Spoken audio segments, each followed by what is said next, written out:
Assalamualaikum warahmatullahi wabarakatuh.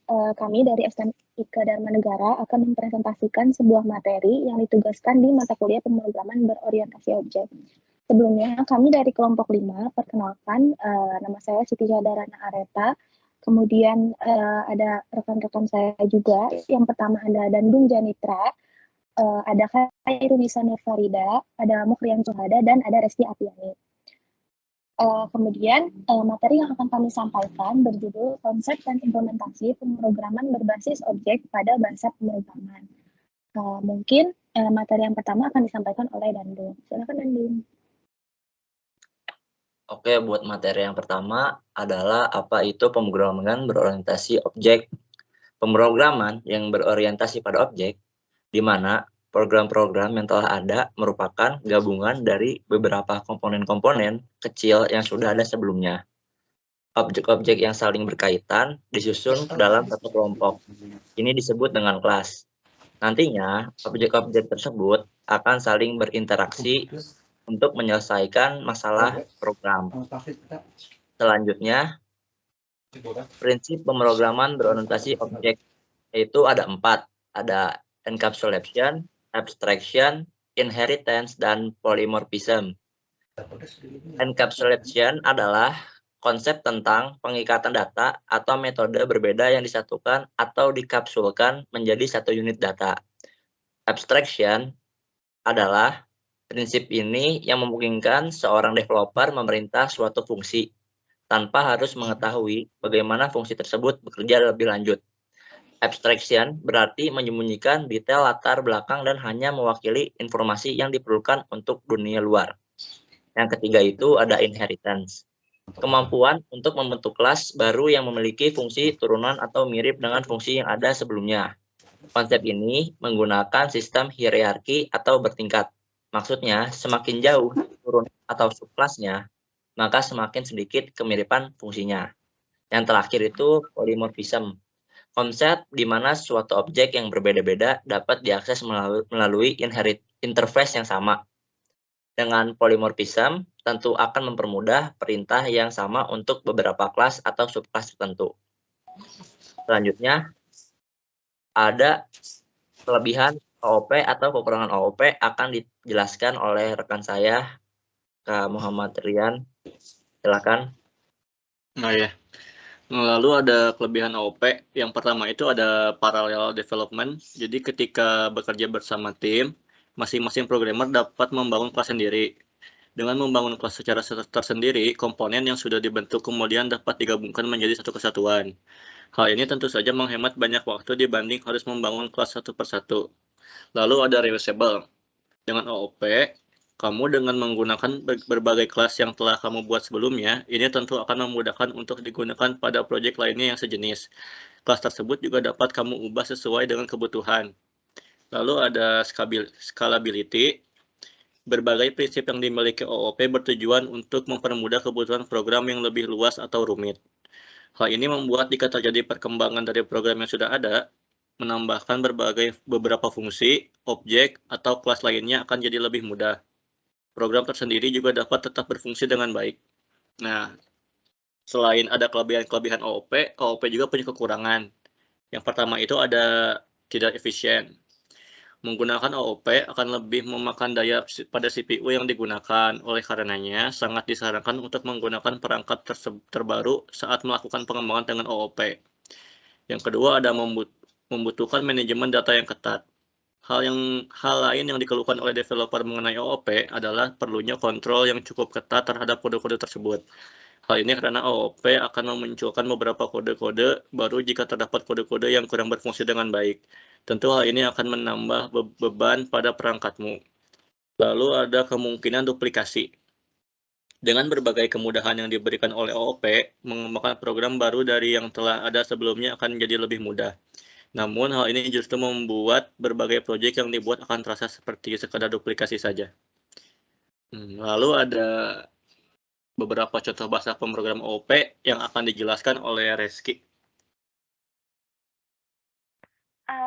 Selanjutnya yaitu beberapa contoh bahasa pemrograman OOP yang bisa kita gunakan digunakan dengan metode pemrograman berorientasi objek yaitu PHP, Java, C++, Python, Ruby, dan C#. Selanjutnya yaitu pengertian kelas pada PHP. Kelas adalah template yang mewakili entitas dunia nyata dan mendefinisikan properti dan metode entitas. Berikut merupakan contoh kelas pada PHP. Kelas employee pada baris ketiga mendefinisikan kelas employee. Selanjutnya yaitu properti kelas pada PHP.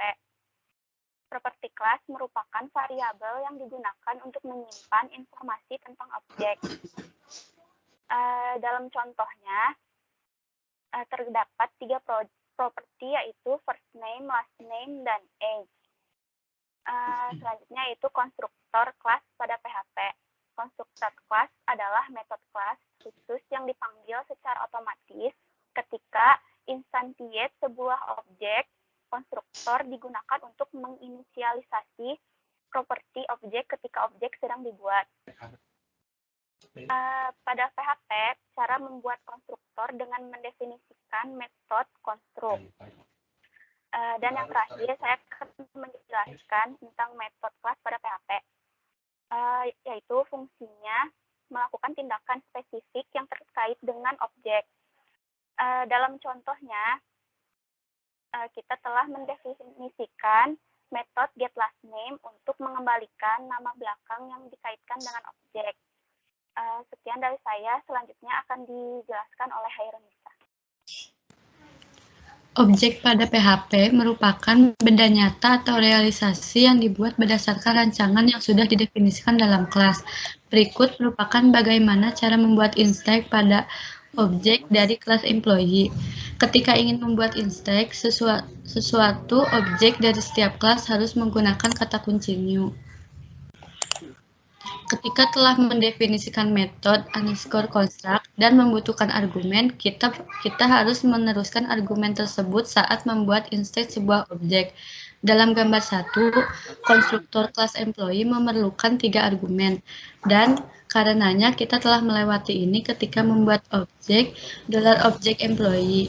Kita juga dapat membuat beberapa objek dari kelas yang sama. Berikut ini merupakan contohnya. Selanjutnya, enkapsulasi adalah sebuah metode untuk mengatur struktur kelas dengan cara menyembunyikan alur kerja dari kelas tersebut. Berikut merupakan tingkatan akses dalam sebuah kelas. 1. Akses publik. Saat mendeklarasikan properti atau metode sebagai publik, properti dapat diakses dari mana saja di luar kelas.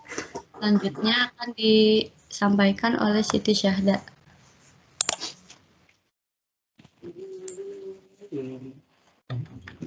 Oke, akses yang selanjutnya yaitu adalah akses private.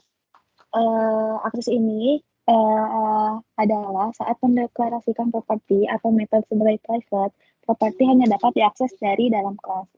Selanjutnya ada akses protected, di mana saat mendeklarasikan properti atau metode sebagai protected, properti hanya dapat diakses oleh kelas yang telah mendefinisikan dan kelas yang mewarisi kelas tersebut. Selanjutnya, ada inheritance.